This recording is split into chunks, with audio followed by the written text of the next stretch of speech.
the last video, I spoke about creation. I want to turn now to saying something about sin and the human condition.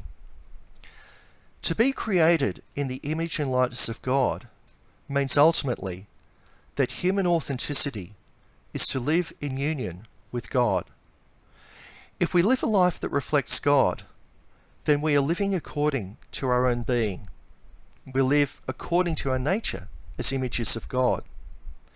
But if we live a life in conflict with God, then we are also in conflict with our own selves. This is because our natures are made in the image of God. When we do good, when we uphold truth, beauty, and goodness, we do ourselves good because this is in harmony with our natures as images of God. When we do evil, though, we do injustice to ourselves because doing evil is not in harmony with our created natures. So sin, in my view, is not just about breaking rules, but sin is self-destructive, even self-hateful. It's self-destructive because it goes against our natures as images of God. Now, we might be familiar with the idea that many sins hurt other people. But if we appreciate that sin is something that contradicts our human nature, then we realize that sin may not only hurt other people, but it hurts ourselves. And I think that understanding of sin, that sin is something that harms ourselves, that has significant theological and pastoral implications. Now, one would think that armed with that knowledge, human beings would always do what is right and avoid what is wrong. They wouldn't sin against a loving God, and they wouldn't sin against themselves. But the reality is that human existence, as we know, is at variance with what it should be. We all experience this condition in different degrees and different ways. I like the way that William Shakespeare captures the point in Hamlet when he writes, "What a piece of work is man, and yet to me, what is this quintessence of dust?" And then Abraham Heschel, the Jewish thinker who in his work, Who is Man, wrote this, and I'll quote, "We are constantly in the mills of death, but we are also the contemporaries of God.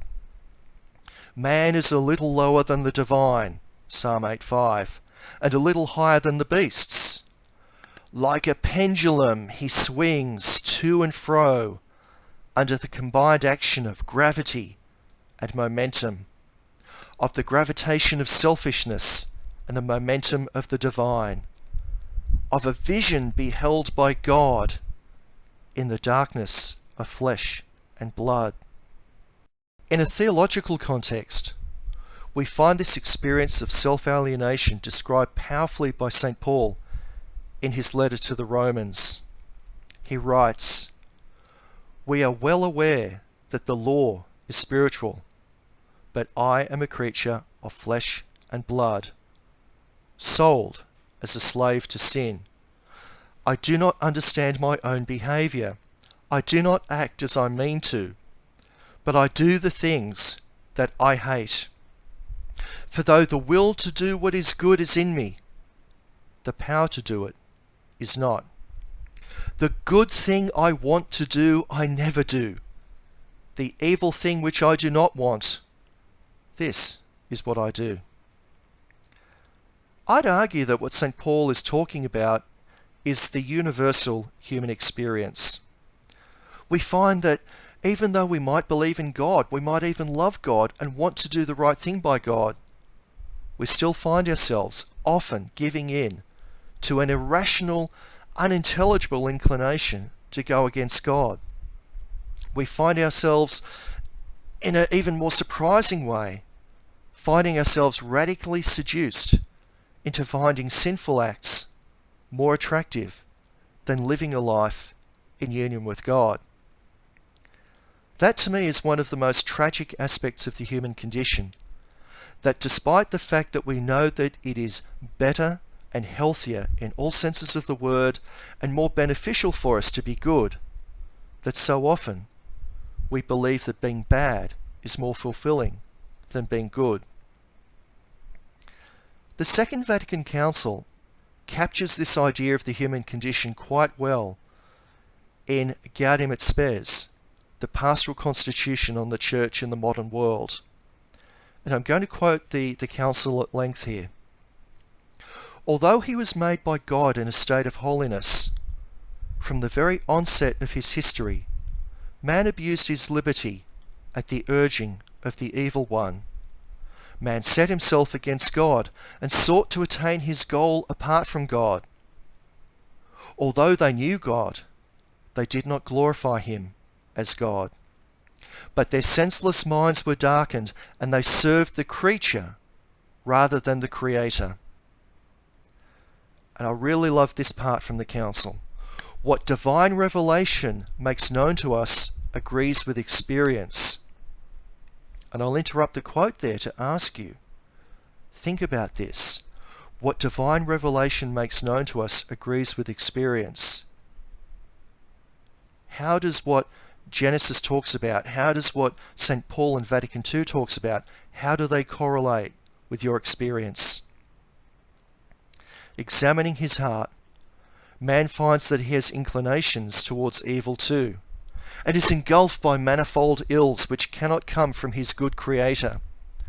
Often refusing to acknowledge God as his beginning, man has disrupted also his proper relationship to his ultimate goal, as well as his whole relationship toward himself and all created things.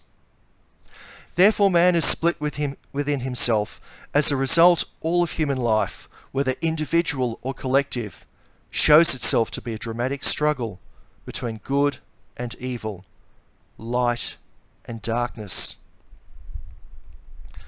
The Council affirms that God's intention is for us to live in a positive state of holiness. Yet we have an irrational tendency to abuse our freedom, even when it hurts ourselves. I find most helpful Vatican II's statement about struggle, and it uses the imagery of struggle. The human condition is a struggle between good and evil. And I think that struggle is described very well in the fall narrative, as it's called, of Genesis 3. In the light of what I've just said, I think we can grasp the genius of the text. It's a highly symbolic story. God had said, don't eat of the fruit of the tree of good and evil, because if the man and woman did that, there'd be lethal consequences. But in spite of the goodness and the love of God, despite the fact they had all their needs met in the Garden of Eden, the woman and the man were seduced by evil. They found the fruit enticing and attractive, and despite all rationality, all desire to do the right thing, despite the fact that they weren't totally evil, corrupt people, they did the wrong thing. Now, the important thing about the Adam and Eve story is not an historical setting of some eating of restricted fruit, because the Adam and Eve narrative is not meant to be history as we understand it, so much as a statement of the human experience right now. It's what we call an etiological story. It explains our current condition. The genius of Adam and Eve, as my old scripture professor said one night, is that Adam and Eve is true, even if it's not historical fact. What do we mean by that? What we mean that Adam and Eve is true in every one of our lives. In different ways, we all experience the burden of the human condition. We live a life which we know is not what it should be. So how do we understand our human condition in a Christian context? First, I clarify that while we may have imperfections, that's not the sum total of human existence. There are movements within Christianity that have magnified and exaggerated the human condition to the point where they believe that we are absolutely damnable and corrupt, that there's nothing good left in humanity.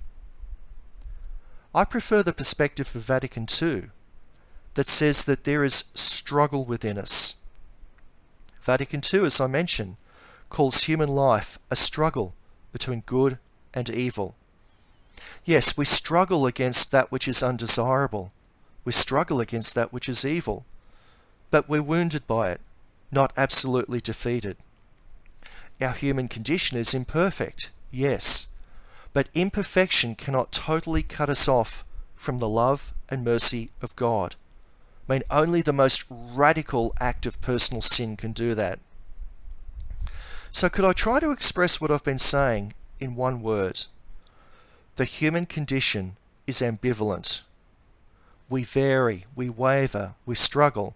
Sometimes we say yes to God, other times we say no, even though it's not what we want to do.